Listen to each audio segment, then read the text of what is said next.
Let me ask you something. What if your thoughts, your memories, your instincts weren't really yours? What if someone, somewhere had figured out how to plant ideas in your head? Make you forget your own name, or worse, make you pull a trigger and never remember doing it?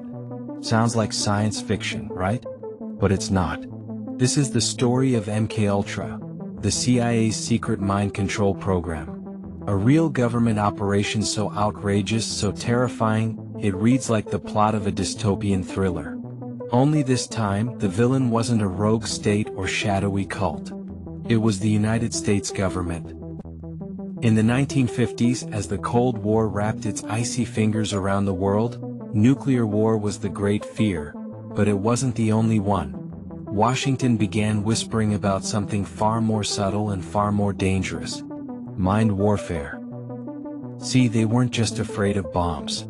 They were afraid of invisible influence, brainwashing, psychological sabotage, enemies who could flip your allegiance without ever firing a bullet. And so, the CIA asked a horrifying question. Could we control the human mind? Could we build a human weapon and make him forget who programmed him? And once they asked that question, they did what the CIA does best. They built a secret program to find out. Officially, MKUltra began in 1953 under the CIA's Technical Services staff. Its stated mission? Harmless enough. Just exploring methods of psychological interrogation and defense against brainwashing. The Cold War had already birthed rumors of American POWs in Korea being reprogrammed by the Chinese. The CIA was panicking. If the Soviets could erase minds, America had to catch up. Here's what the CIA admitted decades later: that they tested LSD and other hallucinogens, not just on volunteers but on unwitting Americans. That the program involved over 80 institutions, including universities, hospitals, prisons, and military bases, some of the most trusted in the country.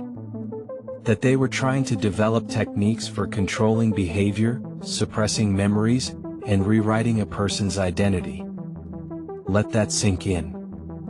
We're talking about doctors, professors, and intelligence agents experimenting on their own citizens, without consent, with funding so hidden even the presidents who came and went barely knew what was happening. MKUltra wasn't some rogue operation in a lab. It was a full-blown state-funded quest to hack the human mind. You have to understand the psychology of the time. This was an era where America feared not just defeat, but infiltration. Everything was a potential Trojan horse. TV signals, telephone wires, school textbooks. There was this constant paranoia that somewhere out there, the enemy had found a way to get inside your head. So when the CIA pitched a program to beat the communists at their own game, no one in power said no. And that gave them free rein.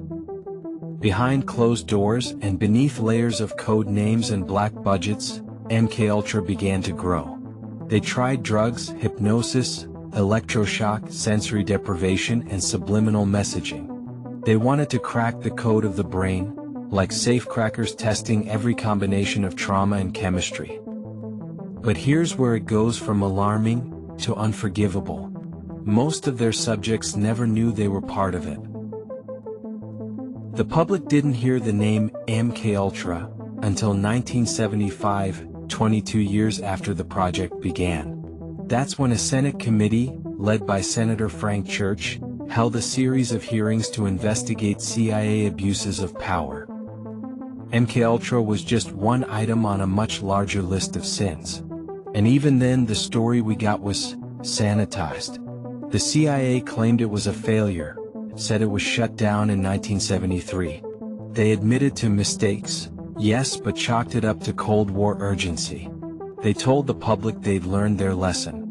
But what they didn't tell us was that most of the documentation, the real proof, had already been destroyed, burnt, shredded, erased from history in a deliberate, preemptive purge ordered by CIA Director Richard Helms, just as the Watergate scandal was detonating in D.C.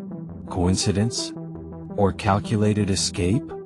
That act alone begs a question no one in government could answer clearly. What exactly was in those documents that was too dangerous for the American people to see? For 2 decades, MKUltra lived in the shadows, buried in budgets no one could trace, shielded by need-to-know clearance, hidden behind a fortress of national security buzzwords that stopped every journalist cold. But here's the thing about secrets that big. Eventually they slip. And in the early 1970s, almost by accident, MKUltra began to unravel.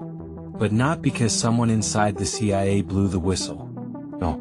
The first domino fell in a place no one expected. Media, Pennsylvania, a quiet suburban town with sleepy streets and zero national spotlight. Until one night in 1971. A small group of anti-war activists, calling themselves the Citizens Commission to investigate the FBI, did something unthinkable. They broke into an FBI field office. Their goal wasn't to uncover MKUltra. They weren't even thinking about mind control. They wanted to expose how the FBI was spying on civil rights leaders, anti-war protesters, and innocent Americans. But while rifling through drawers and safes, they found something else. Files. Documents that hinted at much broader surveillance operations, deeper than they had imagined, operations that involved not just spying but psychological manipulation. They leaked those files to the press. And once the story hit the front page, it cracked the seal on public distrust of the U.S. intelligence community. Then came the Watergate scandal. By 1972, Washington was in chaos. Watergate had exploded into headlines. The public's faith in government was bleeding out fast. Reporters and congressional investigators suddenly had a blank check to dig deeper. Not just into Nixon but into the entire security establishment.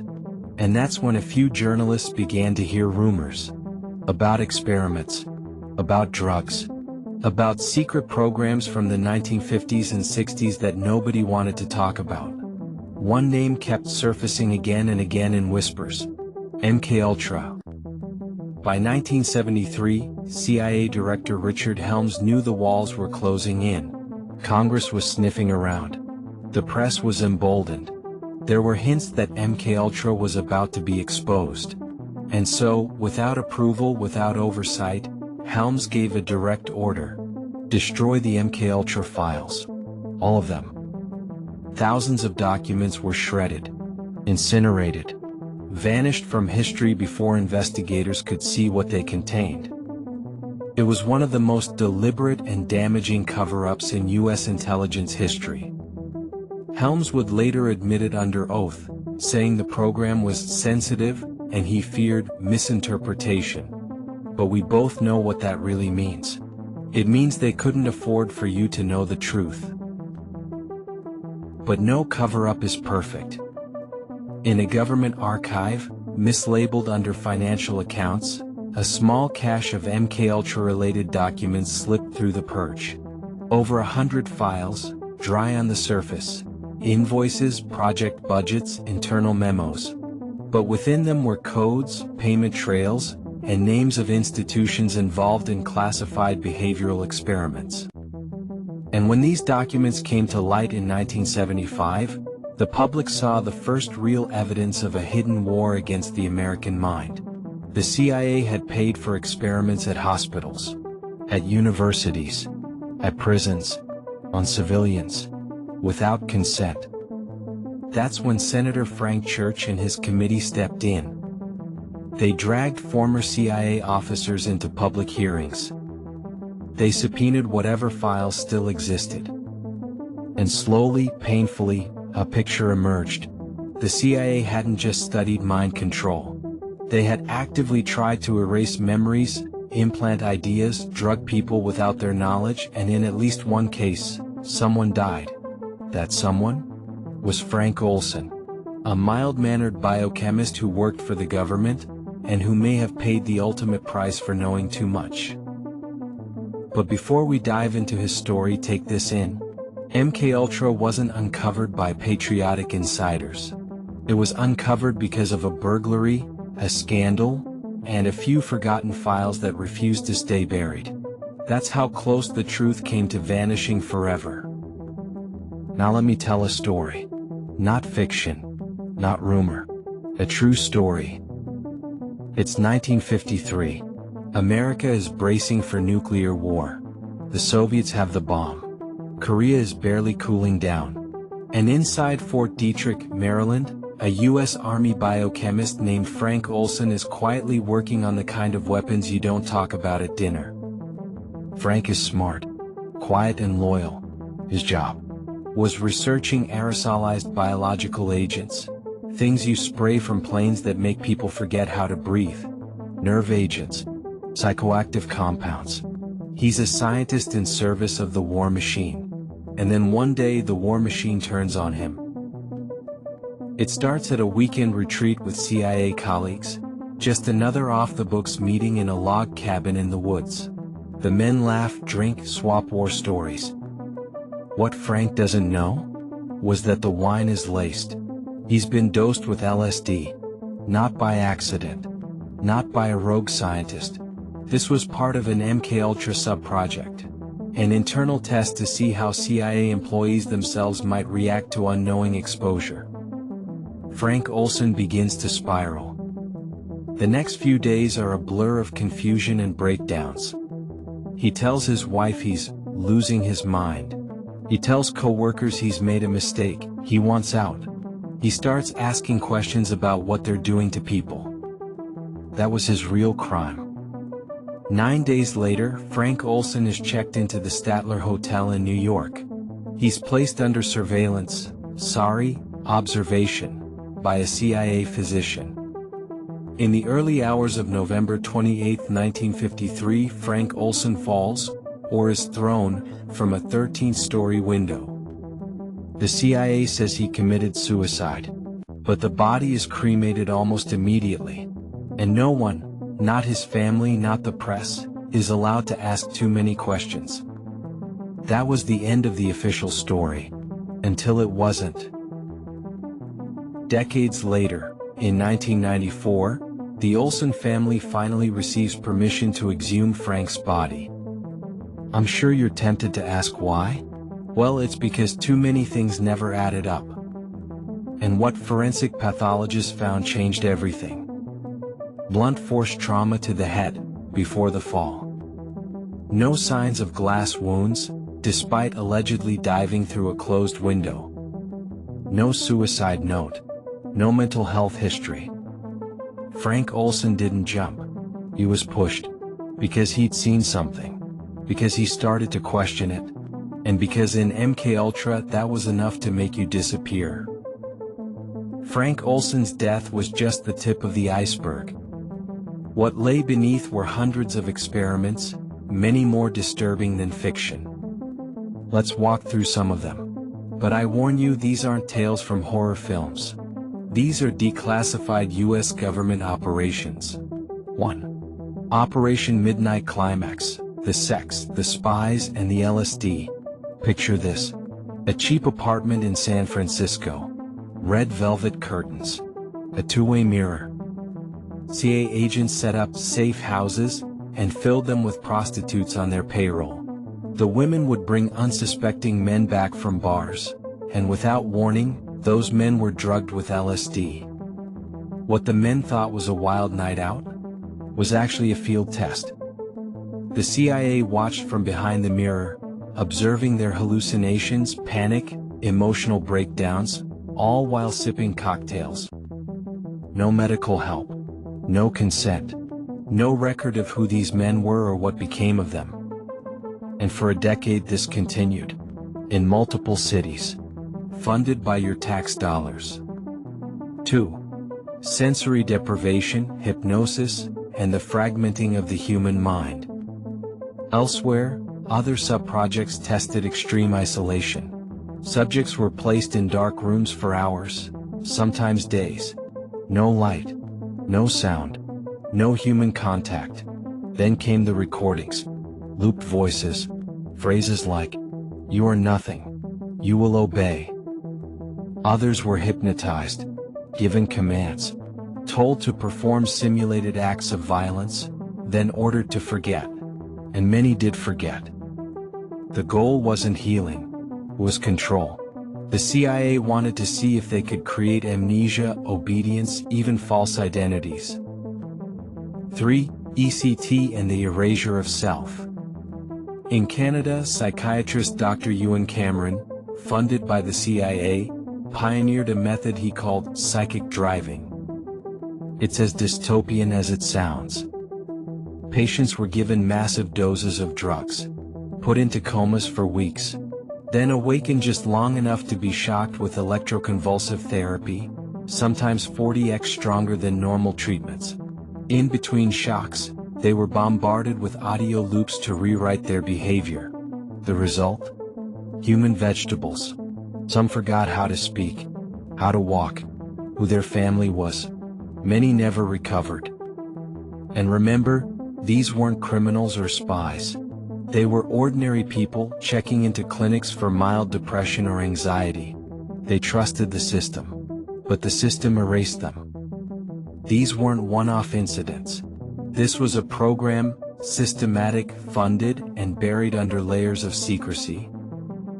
MKUltra wasn't just about mind control. It was about testing the boundaries of morality, to see how much could be done in the name of defense before someone blew the whistle. And no one did. Not for 20 years. By now you're probably wondering, who were these people? Who could authorize this kind of madness? Who looked at trauma, psychosis, and broken lives, and called it progress? To understand MKUltra, you have to understand the minds behind it. Not just rogue agents or overzealous scientists, but the men who ran the most powerful intelligence agency in the world. And the one man at the very center of it all was someone even the CIA called the poisoner-in-chief. Meet Sidney Gottlieb, the smiling chemist with a mind for mayhem. Sidney Gottlieb wasn't a typical government bureaucrat. He practiced yoga, drank goat's milk, lived in a cabin without electricity, wore sandals and spoke softly. He was the kind of man who might have hosted a meditation retreat in another life. But Gottlieb also created invisible poisons, suicide pills, and mind-warping chemical cocktails. He was the CIA's chief chemist, and the director of MKUltra, and he had a blank check. Under his watch, MKUltra funded 149 sub-projects, spread across at least 80 institutions, from Ivy League universities to military hospitals to secret foreign facilities. Gottlieb authorized drugging prisoners in Kentucky, paying prostitutes to help run mind control brothels, funding Canadian doctors who erased their patients' minds. And he didn't just order these experiments from behind a desk.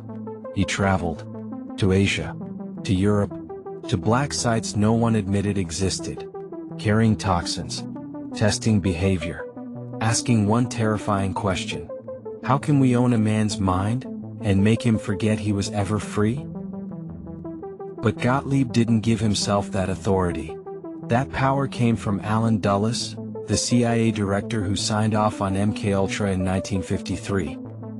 Dulles was the ultimate Cold Warrior. He believed America wasn't just in a race for territory or ideology, but for the soul of the human mind. He was paranoid, brilliant, and untouchable. Under Dulles, the CIA became a government within a government. He launched coups in Iran and Guatemala. He oversaw domestic surveillance. He built black sites and shadow accounts. And MKUltra? That was just one of his many children. He greenlit a secret war, not on a foreign nation but on consciousness itself. You might think someone would have stopped this. But here's the truth: the system protected them. Congress didn't ask questions. Presidents were rarely briefed. Universities took grant money with no idea where it came from. No one was looking. No one wanted to look. And those who did? They were met with red tape, sealed files, or worse, silence. That's how MKUltra grew. Like mold behind wallpaper. Quiet. Spreading. Feeding off fear and secrecy. And here's the part most Americans have never been told. After World War II, the US government launched Operation Paperclip, a covert program to bring over Nazi scientists before the Soviets could grab them. Many of these men had conducted human experiments in concentration camps. Instead of facing justice, they were given new names, new jobs, and quiet positions in American science labs. Some of the same people who tortured prisoners for Hitler were now working for US intelligence. And if you study MKUltra's methods, hypothermia testing, electroshock, drug-induced psychosis, they echo research done in camps like Dachau and Auschwitz. Coincidence? Or imported cruelty? MKUltra didn't run on scraps. It was lavishly funded through a black budget that avoided all public accountability. The CIA funneled money through fake organizations and front groups. It sent grants to universities, charities, and research labs under neutral-sounding names like the Society for the Investigation of Human Ecology, Harvard, Stanford, McGill, Johns Hopkins. Many accepted money without knowing what it was funding. Others may have known more than they ever admitted. The truth is, MKUltra wasn't just a conspiracy. It was a carefully engineered system, built by brilliant minds, operating without conscience, protected by patriotism. And if it weren't for a few overlooked documents and a suspicious death, we might never have known it existed at all. But we're not done, because now we have to ask, what happened next? How did they bury this? And what was left behind? Let's be honest, if MKUltra hadn't been exposed by accident, we wouldn't be talking about it today. There'd be no hearings, no headlines, no slow drip of disturbing truths. Just another classified file in a locked drawer somewhere deep in Langley. But once that first crack appeared, the CIA did what institutions always do when cornered. They tried to bury the monster. And they almost succeeded. It was 1973. America was already spinning in the storm of Watergate. President Nixon was on the ropes. Congress was sharpening its knives. Trust in government was evaporating by the day. Inside CIA headquarters, Director Richard Helms made a quiet decision that would change the course of history. Destroy the MKUltra files.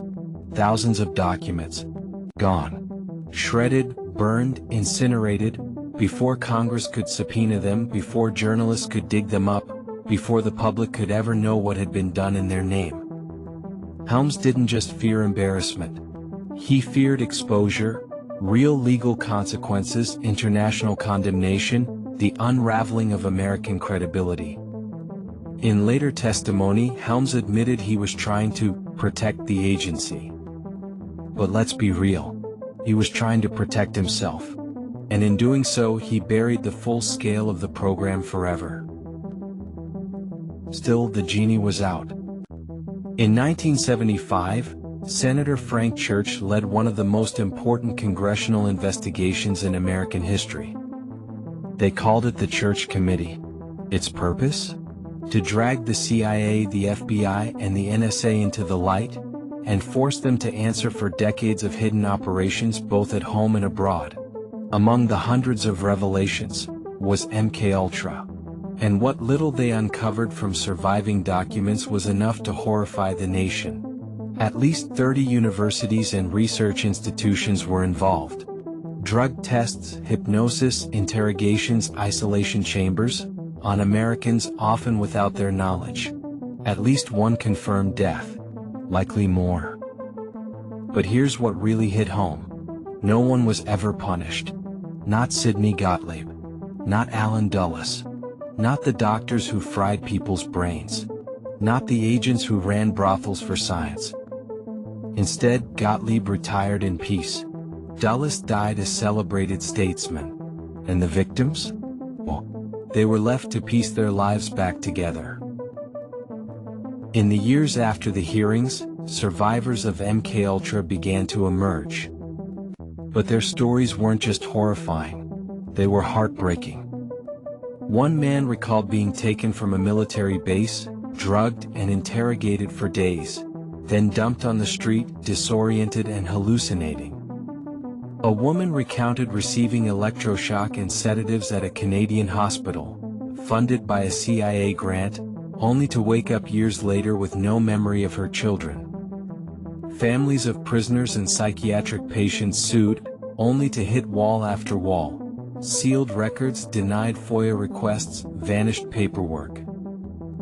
In one chilling case, a former CIA nurse claimed that even some of the agency's own operatives were used as test subjects.